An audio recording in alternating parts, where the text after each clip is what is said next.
Well, welcome everybody to this first presentation hosted by the Jewish-Palestinian Alliance of Oregon. My name is Will Singer, and we are very, very fortunate to have with us the professor of Middle East history and professor of history emeritus at Stanford University, Joel Beinin. And he's going to be talking with us. The title for his presentation today is Understanding October 7, 2023, and Israel's War on the Gaza Strip. So, Joel, take it away. Thank you. Thank you, Will, and thank you everyone for coming. Um, I'm going to share my screen with you, and as soon as that happens properly, we will get going here. Uh, all right, slideshow. There we go. Can everybody see that slide? Are we doing okay? All right, hearing no objection then. So, as we all know, on October 7th, 2023, Hamas and its allies launched Operation Al-Aqsa Flood against Israel. Some 2 to 3,000 Hamas fighters and others invaded Israel and attacked, and in some cases occupied 20 rural sites, 3 towns, 7 army bases. A total of 1,139 people were killed that day, 695 Israeli civilians, among them 38 children, 373 army and police officers, and 71 foreigners, primarily Thai agricultural workers who were employed in the kibbutzim along the border of the Gaza Strip. About 8,700 people were wounded and 250 were taken hostage. People were tortured, physically and sexually abused. There's been a great deal of debate about the sexual abuse question, and if people want to ask a question about it, please do. I think at this point, what we can say is that there was sexual abuse, and we don't know exactly how much and under what circumstances and the extent to which it was or was not premeditated. So uh, this was, from the Israeli point of view, a massive security and intelligence and first response failure. And it is first and foremost due to the fact that in the days just before October 7th, the priority of the government of Israel, led by Benjamin Netanyahu, was to defend the settlement project. Since May of 2021, the Unity Intifada that erupted that month, there has been escalating armed resistance of Palestinians, and in response, escalating settler violence against Palestinians and also violence by the Israeli army directed against Palestinians. So in 2021, 2022, and the first part of 2023, in each of those years, there was an escalating new record for Palestinian deaths in the West Bank. There were, from January to June 2023, 570 settler attacks on Palestinians, 50 Palestinian attacks on Israelis, 140 or more Palestinians and 30 or more Israelis were killed in the West Bank before October 7th. So there was a high level of violent tension in the area well before October 7th. However, uh, you may recall that in February of 2023, there was a settler pogrom directed against the northern West Bank village of Hawara. Uh, One Palestinian was killed, lots of property was damaged, people were wounded and attacked, and the Israeli army stood by while this was happening. Uh, the settlers, not being satisfied with that, decided to build a sukkah, a hut, which is used in the celebration of the annual Jewish holiday of Sukkot, to mark the Israelites wandering in the desert after they escaped from slavery in Egypt. So the settlers built a sukkah right in the middle of the main street of Hawara. And since Hawara had been attacked by settlers earlier in the year, there was good reason to think this sukkah might be attacked.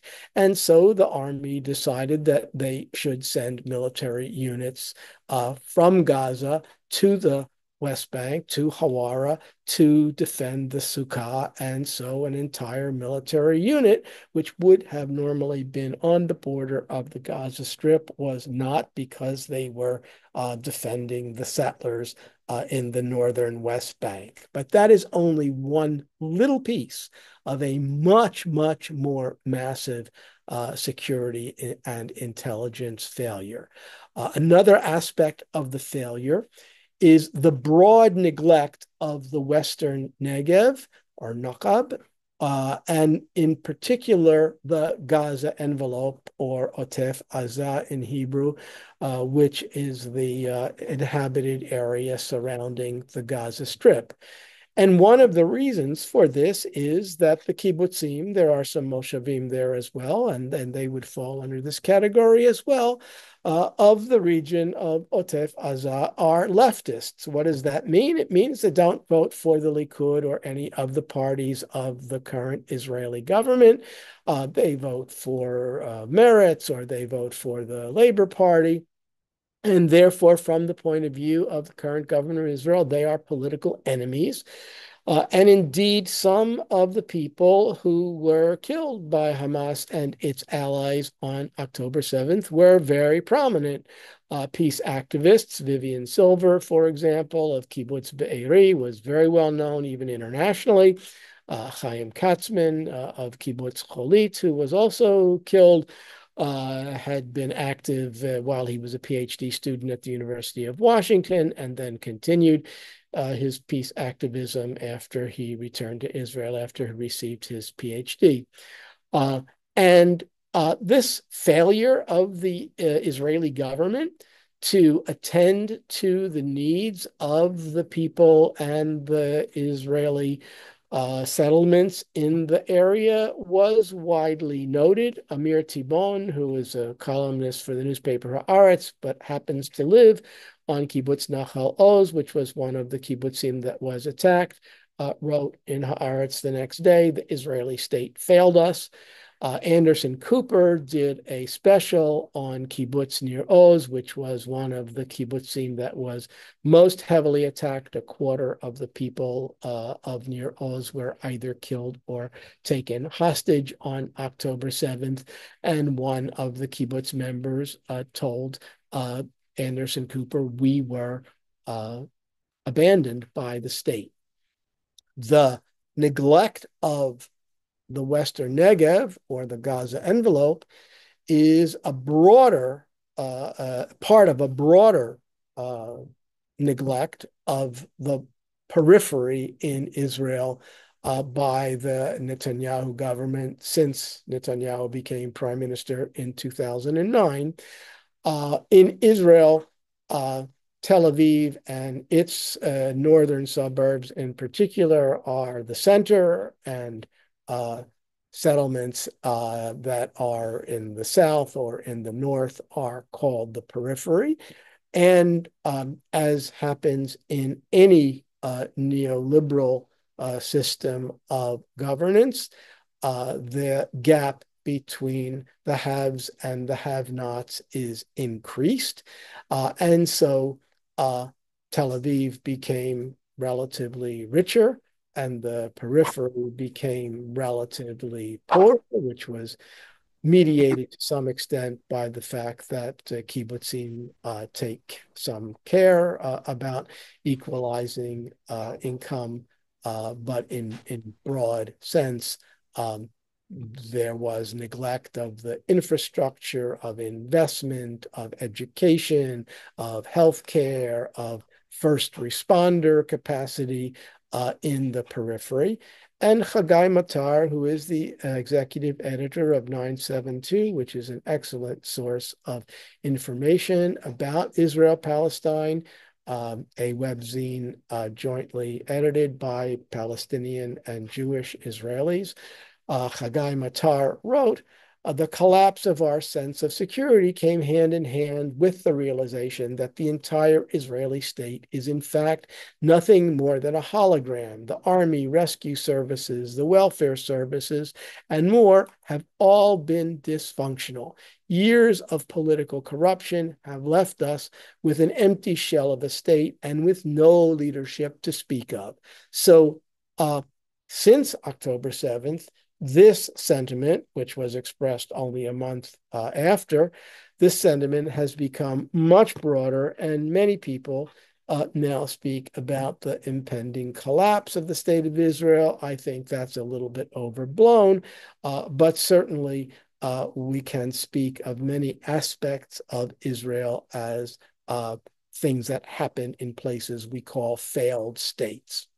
Now, there was actually a rationale for what Israel did and didn't do regarding the Gaza Strip in particular. So, again, Benjamin Netanyahu has been continuously prime minister of Israel since 2009 at the head of several governments, with the exception of the brief period of June 2021 to December 2022. And during that time, several people noted that it was his strategy to support and strengthen Hamas, particularly vis-a-vis the Palestinian Authority, which is led by Hamas's political rival, the Fatah movement. So uh, those who want to support the possibility of a Palestinian state should support the strengthening of Hamas and the transfer of money to Hamas. That was something that Netanyahu said to a meeting of Likud leaders and is quoted in the Hebrew book by Chaim Ramon, who is a knowledgeable figure about such matters. Major General Gershon Cohen, who is a Netanyahu confidant, said, we need to tell the truth. Netanyahu's strategy is to prevent the option of two states, so he is turning Hamas into his closest partner. Openly, Hamas is an enemy. Covertly, it's an ally. And then Adam Raz, who wrote in Haaretz shortly after the October 7th attack, for 14 years, Netanyahu's policy was to keep Hamas in power. The pogrom of October 7th, 2023, helps the Israeli prime minister preserve his own rule. So that was the logic of building up Hamas in the Gaza Strip. And Netanyahu and his political allies believed that Hamas was more or less contained by this strategy. Hamas supposedly became more interested in matters of governance rather than in continuing armed resistance to the Israeli occupation, and this would tend to, in the long run, moderate Hamas. That was the theory. And because that theory literally blew up on October 7th, and Israelis were totally shocked and humiliated by the Hamas attack that day, the response was extreme to the point of ridiculous in terms of characterizing what happened. So Netanyahu said Hamas is ISIS, and former Prime Minister Naftali Bennett said we're fighting Nazis.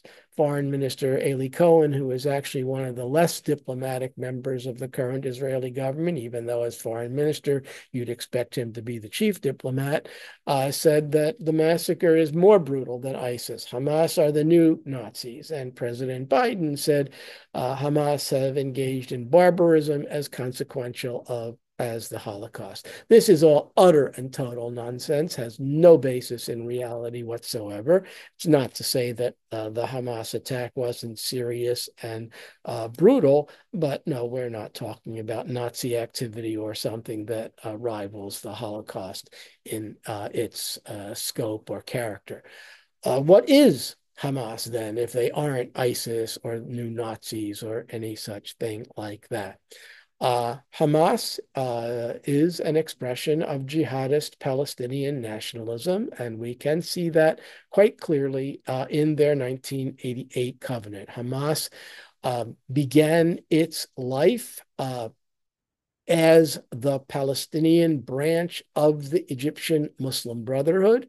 And you can see that influence in the opening sections of the covenant because the first paragraph quoted there, Israel will exist and will continue to exist until Islam will obliterate it. That quote is from Hassan al-Banna, who was the founder of the Egyptian Muslim Brotherhood, the organization established in 1928, and which subsequently became the largest Sunni Muslim Islamist organization. Another expression of Hamas's origins in the Egyptian Muslim Brotherhood is the passage in the covenant that says Allah is its goal, the Prophet is its model, the Quran is its constitution, jihad is its path, and death for the sake of Allah is the loftiest of its visions. That's of its wishes. That is exactly a quote from the literature and propaganda of the Egyptian Muslim Brotherhood. When it gets to the question of Palestine, again, the covenant is very clear. There is no solution for the Palestinian question except through jihad.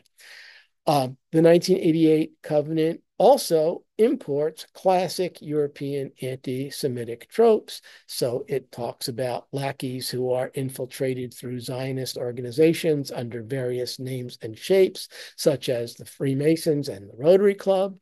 Once I was giving a talk to the Rotary Club in Menlo Park, and somebody asked me, what's up with Hamas? Why don't they like the Rotary Club? And I was not speaking about Hamas, and I hadn't at that point read Hamas's charter. And I said, I don't know, but no, there they are. The Rotary Club are infiltrated by Zionists. That's their problem. And the covenant also says that Hamas considers itself to be the spearhead of the circle of struggle with world Zionism and a step on the road. Islamic groupings all over the Arab world should also do the same, since all of these are the best equipped for the future role in the fight with the warmongering Jews. So again, openly anti-European, anti-Semitic tropes in the 1988 Hamas covenant. That terminology was subsequently removed from Hamas's political vocabulary. We'll get to that in a little bit later on. So because in part of the embarrassment, shock, humiliation that Israel felt and the trauma from the attack of October 7th, the Israeli rhetorical response was very, very over the top. So Prime Minister Benjamin Netanyahu, in a number of political statements, quoted from the book of Deuteronomy and the book of Samuel, where the Israelites are commanded, remember what Amalek has done to you. Amalek attacked the Israelites as they were wandering in the desert for no good reason, as the text of the Hebrew Bible has it. And therefore, the Israelites are commanded to kill every single man, woman, and children of the Amalekites, and also all of their animals, their donkeys and their goats and their sheep and their camels. And King Saul, the first Israelite king, did in fact make war on the Amalekites, but he spared the Amalekite king. And for that reason, he was not allowed to be the founder of the kingly dynasty that ruled the Israelites, that honor was given to King David instead. Uh, Defense Minister Yoav Gallant announced early on, I've ordered a complete siege on the Gaza Strip. There will be no electricity, no food, no fuel. Everything is closed. This is the ISIS of Gaza. We are fighting human animals and we are acting accordingly.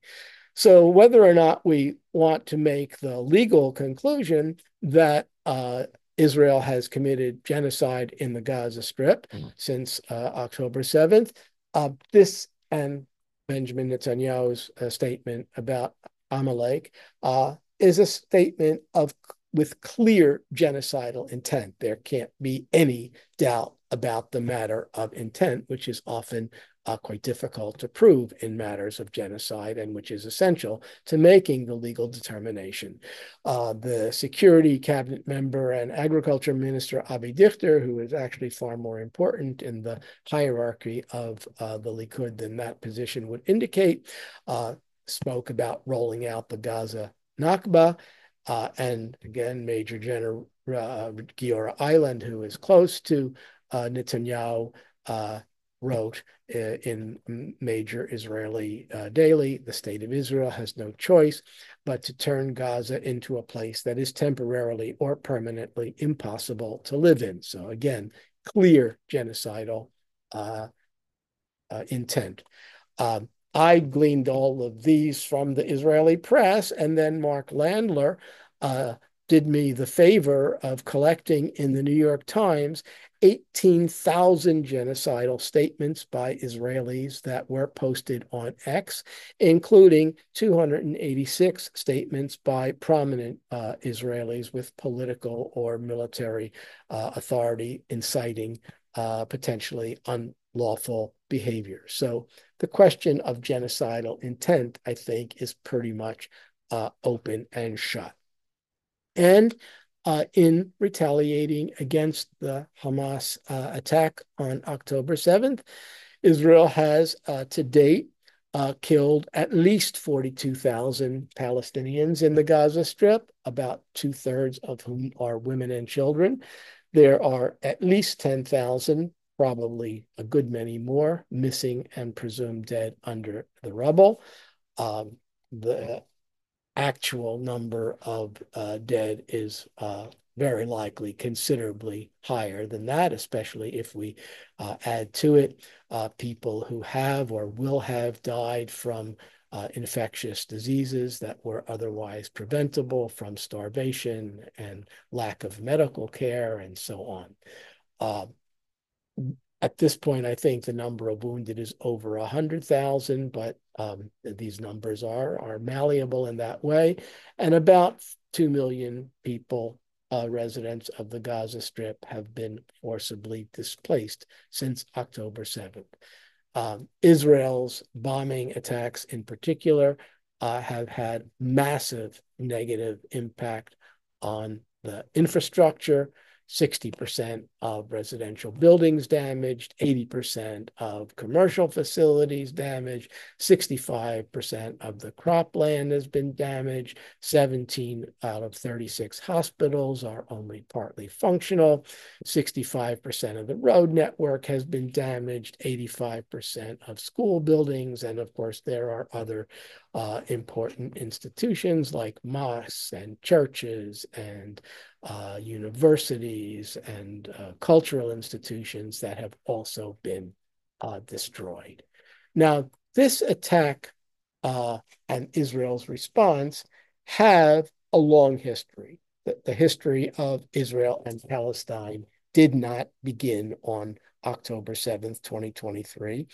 And one plausible place to begin it is the Palestinian Nakba of 1948, when 750,000 Palestinians were either directly expelled or frightened into fleeing from their homes by Israeli forces. And as a result, some 75 to 80% of the population of the Gaza Strip were on October 7th either actual refugees from 1948 or descendants of those refugees. And because the population of the Gaza Strip, which didn't exist as such before 1948, was so heavily comprised of refugees, it was early on a center of Palestinian resistance to Israel.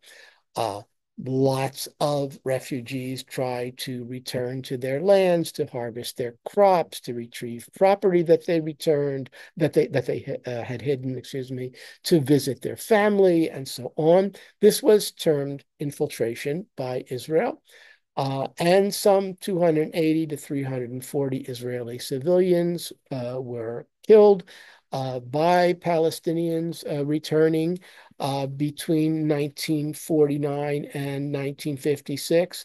250 soldiers were killed in retaliation raids that Israel carried out. Uh, 2,700 to 5,000 Palestinians were killed during these retaliation raids, and 30 to 40,000 Palestinians who were living in Israel legally after 1948 were expelled either to the Gaza Strip, to Lebanon, or to Jordan. Israel established a special forces unit, Unit 101, to carry out large-scale retaliation raids against Palestinian infiltrators, as they were called. The two main figures in that unit were Ariel Sharon, who subsequently had an important political and military career, and Meir Herzlion, who is less known, but kind of a Wild Bill Cody type figure. The first action of this unit, which was supposed to be a training mission, was an attack on the Al Bureij refugee camp in the Gaza Strip in August of 1953.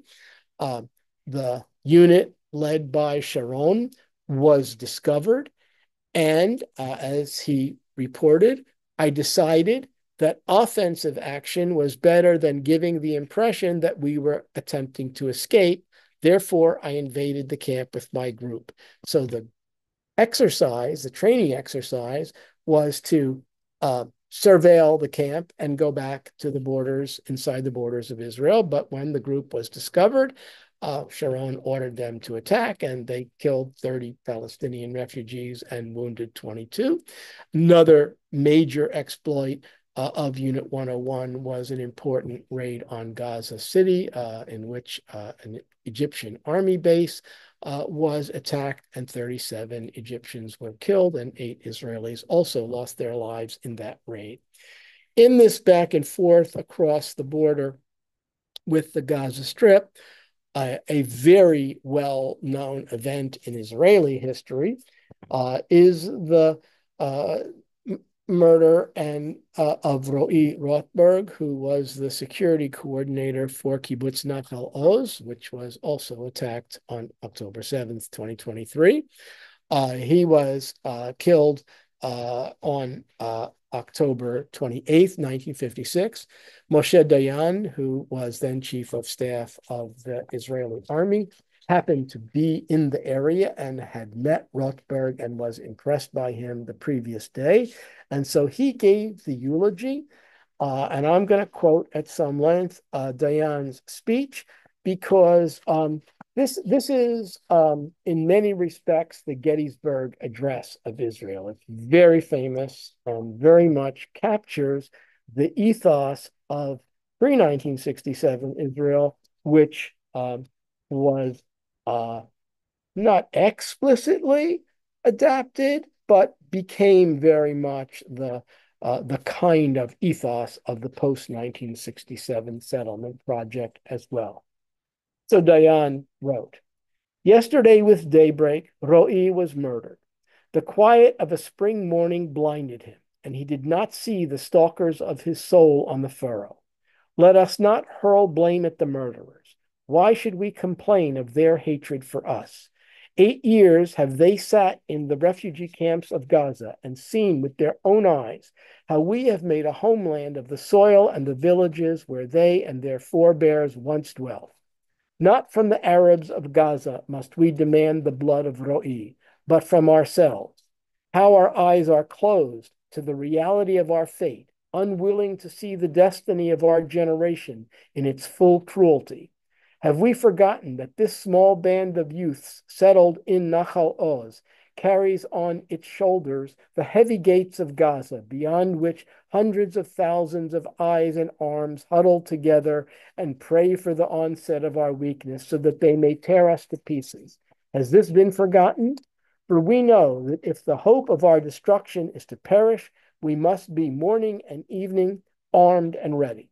A generation of settlement are we, and without the steel helmet and the maw of the cannon, we shall not plant a tree nor build a house. Our children shall not have lives to live if we do not dig shelters, and without the barbed wire fence and machine gun, we shall not pave a path nor drill for water. The millions of Jews annihilated without a land peer out at us from the ashes of Israeli history and command us to settle and rebuild a land for our people. But beyond the furrow that marks the border lies a surging sea of hatred and vengeance, yearning for the day that the tranquility blunts our alertness, for the day that we heed the ambassadors of conspiring hypocrisy who call for us to lay down our arms. So there's lots in that speech, lots of biblical references, and as a piece of Hebrew writing, it's quite extraordinary. We won't do that analysis. For our purpose, the important thing is that Moshe Dayan is 100% clear about the settler colonial character of Kibbutz Nachal Oz, and of course also the neighboring kibbutzim, and is warning the Israeli people of what they need to do because of that. And he succeeded. I think we can say that he succeeded. So we won't go through the whole history of the Gaza Strip from that period, but we'll go back now a few years to see what else is relevant to understanding what happened on October 7th. And for that purpose, we'll begin with the unilateral Israeli engagement from the Gaza Strip and also simultaneously four settlements in the northern West Bank, but we won't talk about those, in August, September of 2005. Ariel Sharon was Prime Minister of Israel, the very same Ariel Sharon who we saw on the previous slide as leading the force that attacked the Bureij refugee camp in 1953. And this was his plan, and his principal advisor, Dov Weissglass, explained it to the public in these terms. The significance of the disengagement plan is the freezing of the peace process. When you freeze that process, you prevent the establishment of a Palestinian state, and you prevent a discussion on the refugees, the borders, and Jerusalem. Disengagement supplies the amount of formaldehyde that is necessary so that there will not be a political process with the Palestinians. So that perspective was not only the perspective of Prime Minister Benjamin Netanyahu after he came to power in 2009, it was also the perspective of his predecessor, Ariel Sharon. And indeed, it is a core element of the political platform of the Likud party, to which they both belonged, although Sharon actually left the Likud over this. That's an internal Israeli politics that we won't matter that we won't talk about unless people ask. So the Israeli government proceeded to evacuate about 9,000 settlers from the southern Gaza Strip and also from the Rafah area, the border with Egypt. And there was enormous resistance on the part of the settlers. They made this into a very dramatic event, the point of that was to make it very difficult for any subsequent Israeli government to imagine evacuating settlements. And in fact, it's been a very rare instance that settlements have been evacuated. No legally established settlements have been evacuated. These were legally established. illegally established settlements that the Israeli government then turned a blind eye to, in some cases were evacuated. Next stage on the road to October 7th uh, was the Palestinian Legislative Council election of 2006. The Palestinian Legislative Council was established during the Oslo process that began with the signing of the Oslo Declaration of the Oslo Accords, Declaration of Principles in 2003. Hamas initially boycotted the electoral process. They didn't participate in the first legislative council election of 1996. They boycotted the January 2005 presidential election, which was won by Mahmoud Abbas of Fatah. Mahmoud Abbas is still president of the Palestinian Authority. His term should have expired in 2010. The fact that this is utterly undemocratic and procedurally irregular has not bothered Israel or the United States too much. Hamas did enter and win the second Palestinian Legislative Council election, which was finally its final stages held on January 25th, 2006. In the graphic, you can see the distribution of the seats. Hamas, even though it won a strong majority of the seats, actually only won a plurality of the popular vote, about 48%. We're quite familiar with that kind of thing in the United States, where presidents have been elected without winning a majority of the popular vote several times in recent electoral cycles. What's interesting to note is that Hamas ran on with an electoral list called Change and Development, did not run on a program of jihad, of armed resistance against the Israeli occupation, although, of course, Hamas was and is well known for that, but rather it ran against the corruption of Fatah and the inability of Fatah to bring the Oslo Accords to fruition in the form of a Palestinian state, and of the economic stagnation that occurred both in the West Bank and in the Gaza Strip in the wake of the failure of the Oslo process and the outbreak of the Second Intifada in the year 2000. Meanwhile, Hamas, in the later stages of the Second Intifada, was beginning to flirt with the idea of, in practice, if not in principle, abandoning armed struggle against Israel and not recognizing the state of Israel, but accommodating to the state of Israel. So Khalid Mash'al in February of 2006 suggested that, and he was then the head of the political bureau of Hamas, suggested that Hamas would stop armed struggle if Israel recognized the 1967 borders, that is, the borders of the state of Israel before the June 1967 Arab-Israeli War, withdrew from all of the Palestinian occupied territories, and recognized Palestinian rights, including the right to return. Those terms, while they are a radical departure from Hamas's classical positions, are, of course, not exactly terms that any Israeli government would be prepared to accept as the basis of an agreement. But the Israeli government didn't want to test either whether something more was on offer. Henry Siegman, who was often in contact with Hamas leaders during this period, an Orthodox rabbi, survivor of the Holocaust, former director of the American Jewish Committee, so a fairly prominent figure in the American Jewish hierarchy, wrote in the New York Review of Books. A prominent senior member of Hamas's political committee said Hamas is prepared to explicitly recognize the state of Israel. So that's one senior member, and it's not clear which one. not a decision by Hamas.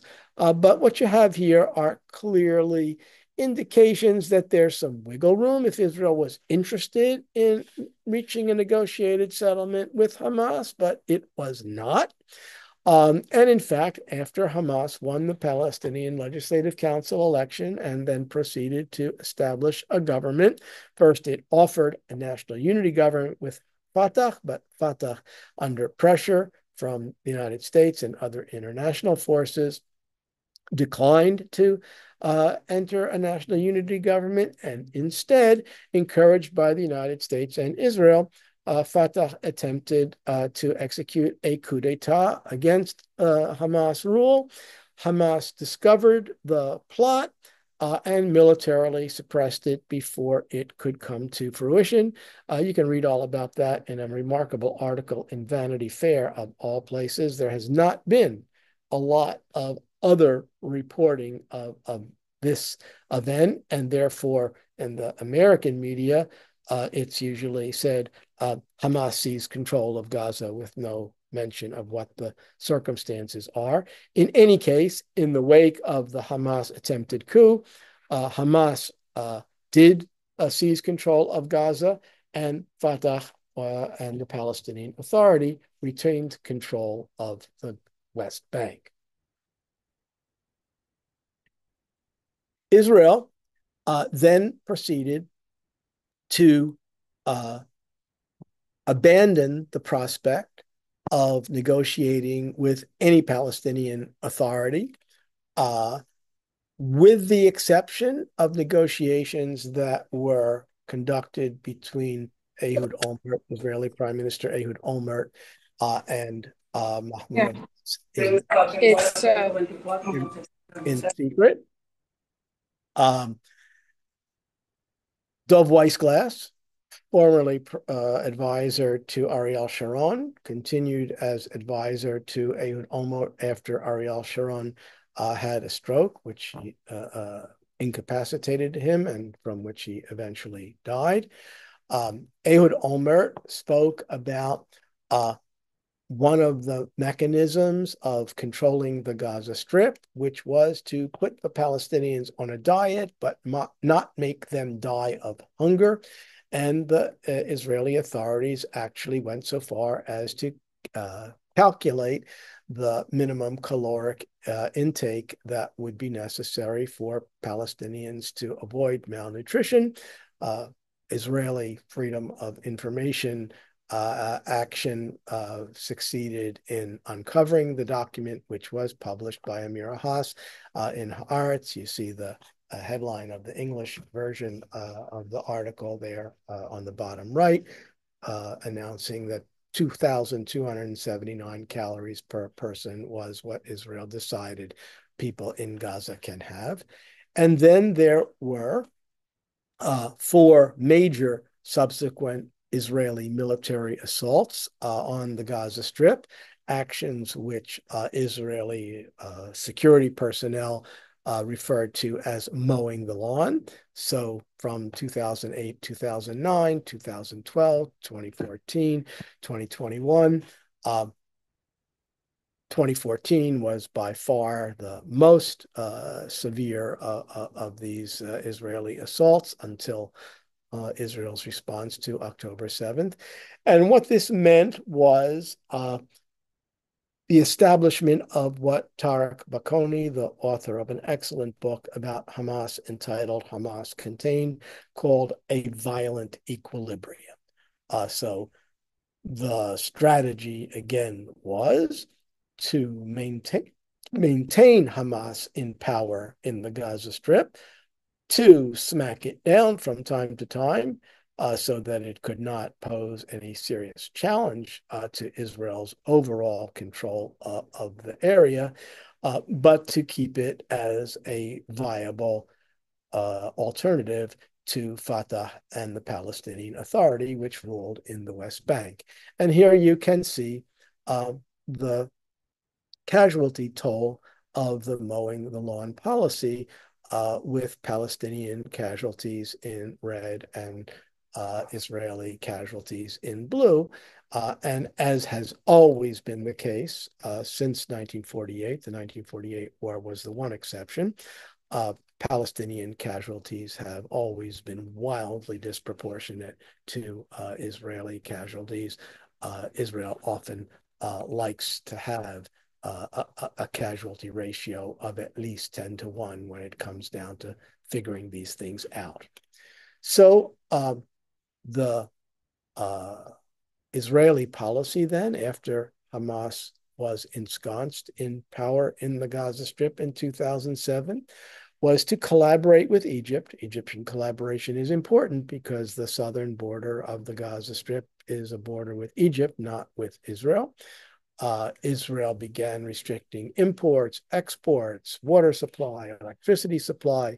Israel continued to control, it controlled before and continues to control the entry and exit from the Gaza Strip, the airspace, the coastline, and even the population register. So if someone is born in the Gaza Strip and they aren't registered in the population register, they may have no possibility whatsoever to leave the territory at all because they won't have any kind of legal documentation for their existence.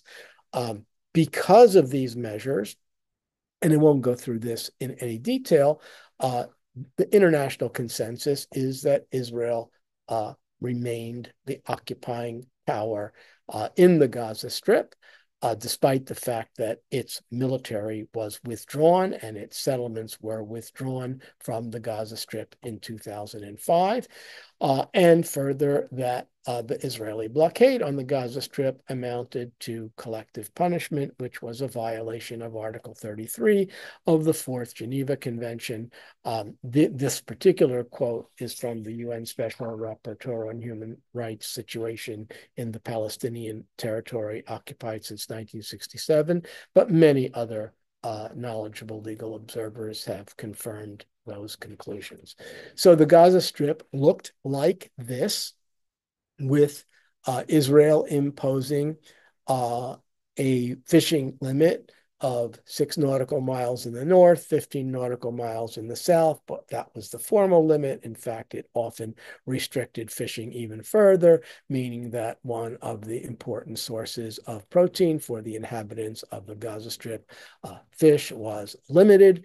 Israel constructed a wall and fence around the Gaza Strip and declared that there was a no-go area for several hundred meters in back of that fence. And in back of that no-go area, a high-risk area. So many Palestinians were killed and wounded by Israeli fire simply for entering into these areas. You also see in this map the gray refugee camps in the Gaza Strip and the red crossing zones. For whatever reason, the Kerem Shalom crossing zone is not indicated on this map. And here's an infographic which shows you some of the massive consequences of Israeli policy in imposing this siege on the Gaza Strip. Population grew, but population density grew. Households that were food insecure or food vulnerable increased. GDP per capita decreased. The unemployment rate increased.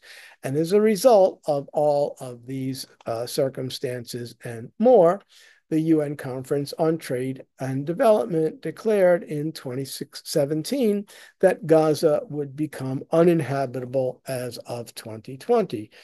So by October 7th, 2023, according to projections by knowledgeable UN authorities, Gaza had actually been uninhabitable for some 3 years. Now, I mentioned that Hamas did evolve politically from its 1988 covenant. And that was expressed in a document of general principles and policies that it published in 2017. And that document says Hamas considers the establishment of a fully sovereign and independent Palestinian state with Jerusalem as its capital along the lines of the 4th of June 1967, that is to say, before the June 1967 Arab-Israeli War, with the return of the refugees and the displaced to their homes from which they were expelled to be a formula of national consensus. What does that actually mean? It means that if Fatah were to negotiate a Palestinian state roughly along these lines, which would certainly not include return of the refugees, but could in principle, if you had a willing Israeli government, which there has never been, include something like recognition of the right of the refugees to return without necessarily all of them actually returning, since many of them wouldn't in fact return, um, that Hamas would accept that as national consensus if it were submitted to a Palestinian referendum in the West Bank and the Gaza Strip, and if it were to receive a majority. Um, they are not envisioning, as Fatah does not envision, that diaspora Palestinians will get to vote on something like this. This document also redefines the conflict as a conflict with the Zionist project and not with Jews because of their religion, and the anti-Semitic language of the 1988 charter was eliminated, and all the references to the Muslim Brotherhood were eliminated, and this document no longer talks about Palestine as a Muslim waqf or an unalienable endowment, which would prevent the kind of agreement that is highlighted here in the green. So Hamas by 2017 had demonstrated much greater political flexibility, nothing that would entice a Likud government to alter its policy. And both the Likud government and the United States backing it refused not only Hamas's political reorientation, but also popular nonviolent struggle that took place in the Gaza Strip, as well as other places. But here we're focusing on the Gaza Strip. So Ahmed Abu Artima, a young independent journalist, wrote on Facebook on January 29th, 2018, in response to former President Trump's recognition of Israel's annexation of East Jerusalem.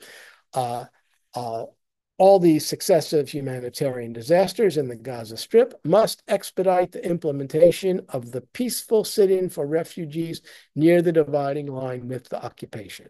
So what was dubbed the Great March of Return, and which was initiated on Land Day, March 30th, 2018, that's a National Palestinian Day of Commemoration, which commemorates 6 Palestinian citizens of Israel who were killed during a protest against the Israeli expropriation of Palestinian lands in the Galilee. So the Great March of Return, which was inaugurated on March 30th, 2018, involved mostly peaceful demonstrations of Palestinians, primarily refugees, on the dividing line between the Gaza Strip and Israel proper. And these demonstrations continued every week from March 30th, 2018 until December 27th, 2019. And what was Israel's response to these demonstrations? It was to line up sharpshooters on the hillocks across from the boundary with the Gaza Strip and to shoot Palestinians in very great numbers. That mainly what was done was to shoot at people's lower limbs. So 214 Palestinians were killed during this period, but over 36,000, including 8,800 children, were wounded. There are many disabled Palestinians, permanently disabled Palestinians, as a result of those Israeli attacks on the demonstrators. Again, for the most part, these demonstrations were unarmed and peaceful. There were, at certain points, Hamas seized control of the this activity. It was originally not supported, not sponsored by Hamas or any other political parties. It was independent.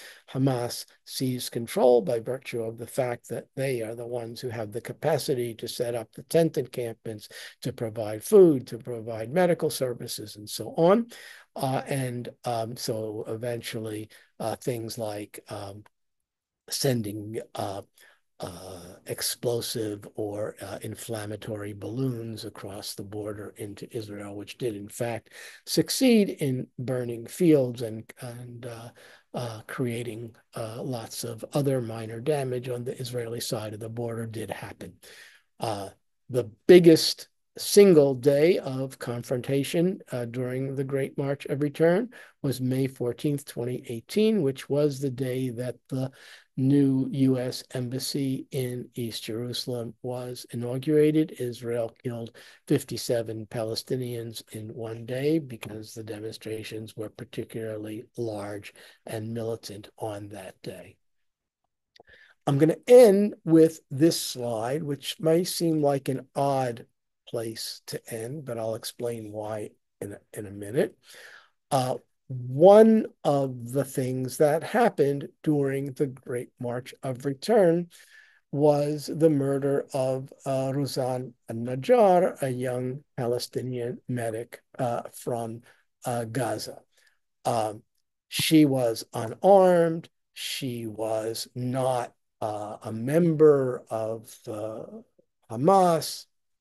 She had participated in the demonstrations as a medic, um, and she was killed by an Israeli sniper. Uh, After she was killed, the Israeli military released a video which was a doctored version of an interview that she did with the pro-Hamas Lebanese TV station, which purported to show that she was participating in the protest as a human shield at the request of Hamas. Uh, Subsequent investigation revealed that the interview had been doctored to distort her words. The original video didn't mention Hamas. She called herself a rescuing human shield to protect and save the wounded at the front lines. The IDF was subsequently criticized for tampering with the video in order to tarnish her image, but nothing much happened. Half a year later, the New York Times published an investigation into the whole affair, and the Times wrote, the bullet that killed her, the Times found, was fired by an Israeli sniper into a crowd that included white-coated medics in plain view. A detailed reconstruction stitched together from hundreds of crowdsourced videos and photographs showed that neither the medics nor anyone around them posed any apparent threat of violence to Israeli personnel. Though Israel later admitted her killing was unintentional, the shooting appears to have been reckless at best and possibly a war crime for which no one has yet been punished. That was true in 2018, and it is true in 2024 that no one has been punished for this potential war crime. Now, why do I choose to end with this? Because here is a clear instance in which Israeli propaganda uh, distorted physical evidence to support a bold-faced lie about who did what to Razan al-Najjar on June 1st, 2018. In fact, her death was not unintentional. She was shot by a sniper who fired precisely. And she was doing nothing whatsoever, nor was anyone in her immediate vicinity doing anything whatsoever that threatened any Israeli. And so the Israeli effort to lie about this and to whitewash their behavior we have seen repeated several times uh, in the course of the next several years. For example, the Israeli murder of the Palestinian American journalist Shireen Abu Akleh in Jenin, and much of what happened in the Gaza Strip after October 7th during Israel's massive retaliation, which I think we can certainly say is genocidal in intent. I'll end there and thank you for listening. And if you have any questions, I'll be very happy to take them. Joel, do you want to call on people or would you like me to try to manage You, the Q&A? you manage the Q&A because that's what we'd do if this was a proper big deal.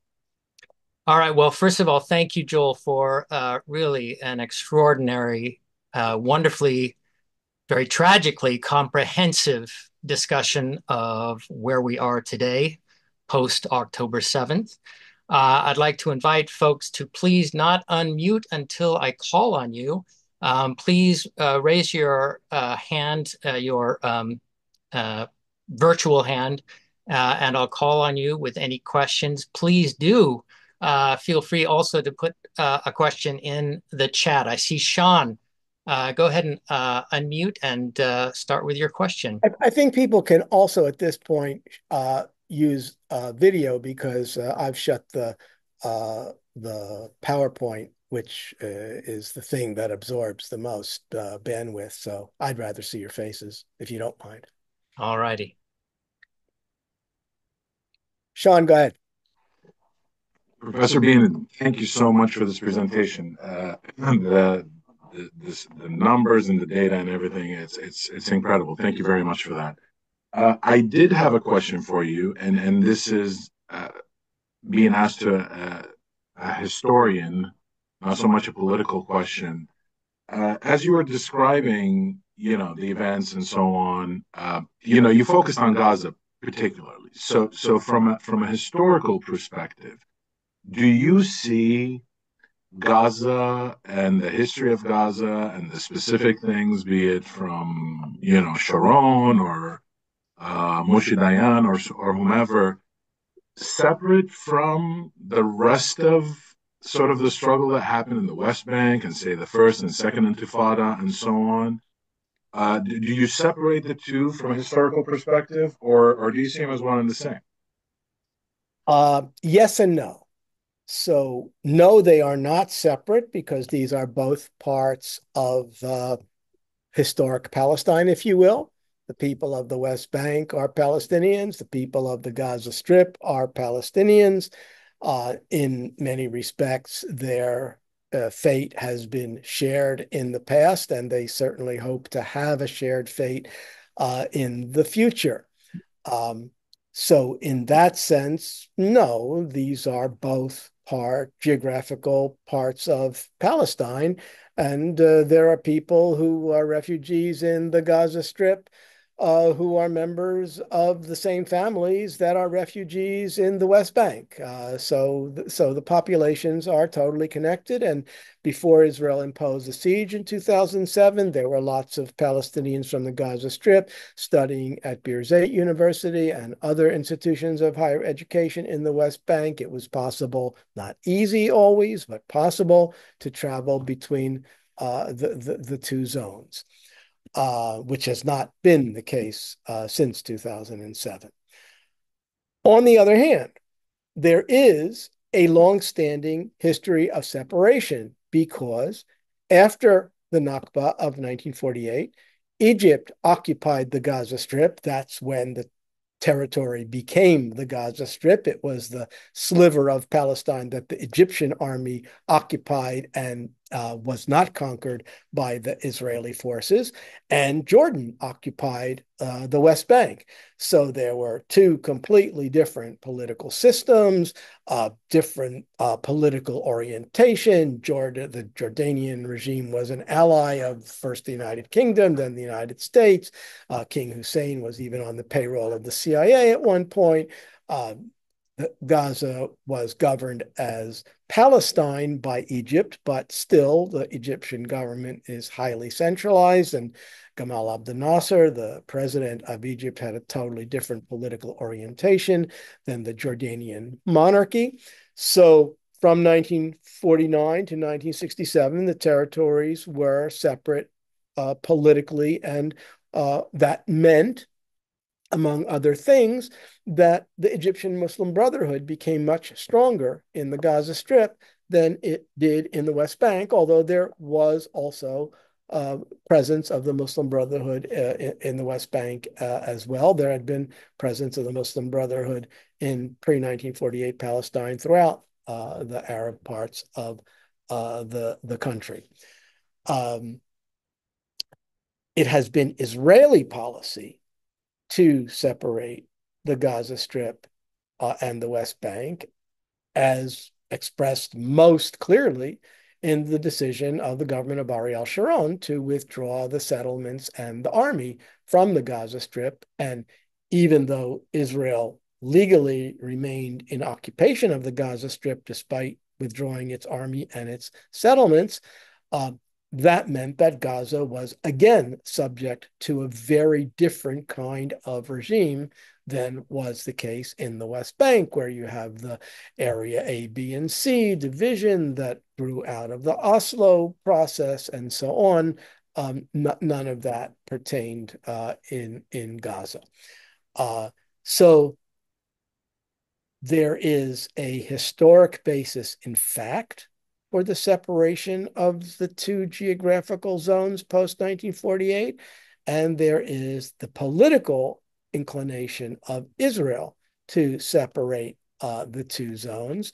And I think we can see clearly as a result of Israel's retaliation for the attacks of October 7th, that insofar as an Israeli government will get its way, the intention is that Gaza will have a completely different status and governance arrangement than the West Bank going forward. Sean, did you want to ask a quick follow-up? Otherwise, we'll go to Emma next. Oh, yes. I'm sorry. I don't know why the hand didn't go down, but since you asked, I do have a follow-up. I was going to let Emma go. My follow-up to this, Professor D, I mean, I completely understand what you're saying. I can't agree with you more. Um, I find it troubling, though, and it's not about the presentation, but the separation of those two things and talking about it in those terms. And that's why I asked about the historical perspective. Would imply that we might have a solution here, but not here, right? Like, we might have a solution for the West Bank, but not Gaza. And, as a Palestinian myself, I can tell you if it was Gaza or the West Bank, it's one and the same. It's the same struggle per se, right? And so I wonder if you were intentional about that, just from the historical perspective, or is there room to sort of, put them together in some way, but just separate sort of the tactical, if you will. And I'll lower my So hand. I certainly didn't mean to imply anything political in terms of how I presented this. I mean, the presentation is about the Gaza Strip, and I only mentioned the West Bank in passing at a few moments. If it would be possible and appropriate to talk about the West Bank and the Gaza Strip as territories occupied by Israel since 1967, or for that matter, to talk about the entire post 1948 Nakba period as a unit. But in 50 minutes, we can only do so much. So there was no political implication on my part. On the other hand, from the Israeli point of view, there has long been an aspiration to separate the Gaza Strip and the West Bank, because the Gaza Strip has historically been more militant in its opposition to Israel, going all the way back to the 1950s. Also, in the early 1970s, when the Popular Front for the Liberation of Palestine was very strong in the Gaza Strip, and led a very strong campaign of resistance that Ariel Sharon extremely brutally repressed. I just wrote an article about that, which maybe it'll come out in either the Guardian or the Washington Post. Um, so because of the militancy of Gaza's resistance, Israeli political and military figures have often wished that they could somehow separate out the Gaza Strip. Yitzhak Rabin used to say that he wished that Gaza would fall into the Mediterranean, which obviously was never a very realistic notion, but that basically he would like it to disappear. And it didn't. And so now we are where we are. At this point, the current Israeli government has no intention of dealing with the West Bank either.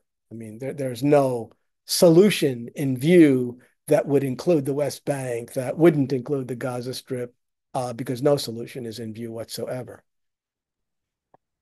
Emma, would you like to ask your question, please?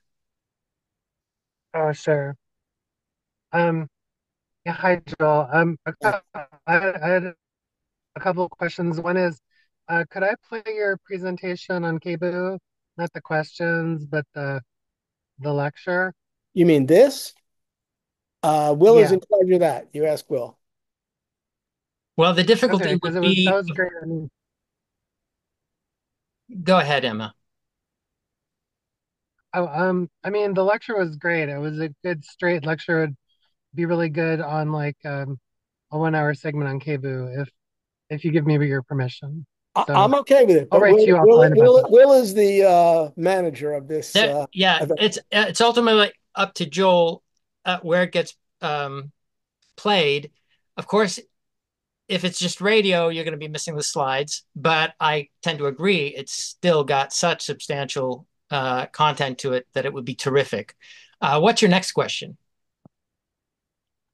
So yeah, the question, the main question I had was just, can you talk about, like, I've been reading and listening to commentary basically tying the Muslim Brotherhood, the movement as it originated, to like Nazi ideology back in the 20s at a time when there was kind of international movement towards fascism and like there's sort of like I mean, is there any connection? Because I mean, what I've been hearing from people who are definitely not on our side, but like they tied the Muslim Brotherhood directly to the Nazis. Yeah, They say, they wore brown. Yeah. Sorry, go ahead. this is totally bogus. Um, Okay. so actually, there were um, Arab nationalists in Iraq, especially, but also Syria, Egypt, Lebanon, um, who aligned with the Axis powers, Nazi Germany and Italy, uh, before and even during World War II. Uh, the Muslim Brothers did not support the Nazis. The Muslim Brothers, uh, Hassan al-Banna, the leader of the Muslim Brothers, at a certain point said, uh, we are totally opposed to British imperialism, but Nazi imperialism is worse. So absolutely not. Uh, the way that this gets woven into Palestinian political history is that the Grand Mufti of Jerusalem, Al-Hajj Amin al-Husseini, uh, fled Palestine in 1937 during the Arab Revolt of 1936-39, made his way to Baghdad and collaborated with a pro-German military coup there that lasted until British forces came and reconquered Iraq. And then when he escaped from Iraq, eventually made it to Berlin. And he was an open Nazi collaborator. There's no question about that. He met with Hitler. Um, and how this gets twisted is that Benjamin Netanyahu at one point said that the idea for the final solution was not a German idea, but was actually proposed by Palestinian political leader Al-Hajj Amin al-Husseini. This is false. All the major Holocaust historians in the world weighed in and said that no, what Netanyahu said was not true at all. This was a German idea. It wasn't a Palestinian idea. Now, this Al-Hajj Amin al-Husseini was a Nazi collaborator. He is not the inventor of the final solution.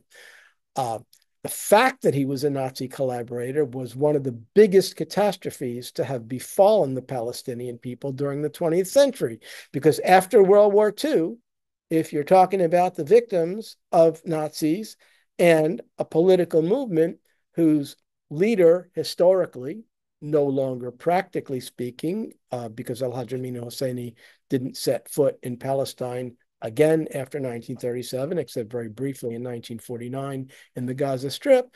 But if those are your two options, who are you going to pick? Of course, you're going to pick the Jews. That was the logic of the Soviet Union. It was one of the reasons why they supported the partition plan, the partition of Palestine into an Arab state and a Jewish state.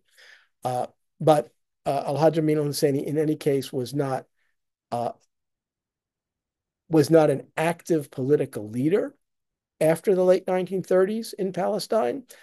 And in any case, he didn't uh, invent the idea of the final solution. Thank you, Joel. So we are coming up on the end of our program here, but if there is a quick question from folks here for Joel, and if Joel can wrap up that quick question relatively quickly, we could take one more question. Would someone like to ask? If not, Not a question Hala. specifically. Thank you. Joel, thank you so much for a great presentation. And this is not a part of the presentation. Excuse me, I had to step away a couple of times to take calls before my staff leaves at 5 o'clock. But I wanted to ask you personally, what do you see as the future in light of how grim things are? And that is contrary to what I just heard to say, ask a quick question, because that's really a big, big answer. But it's what it's a part of what I wanted to come here and hear. So there is a quick answer, which is that historians aren't prophets and don't tell you the future. With great difficulty, we can tell you some reasonable version of what happened in the past. But more seriously, or maybe less seriously, I don't know, there is no solution in view. The international community is still talking about two states as though it were some realizable project, which it is not, certainly not given the current government or any government that would replace it in Israel. So that's not happening, but that doesn't mean that, oh, therefore one state is the simple alternative. No, that's not happening either. So we're at an impasse for the moment. Um, Breaking that impasse, in my opinion, requires two things. One, uh, national unity of the Palestinian people. Palestinian people are politically and have been politically divided very, very deeply for more than a decade and a half now.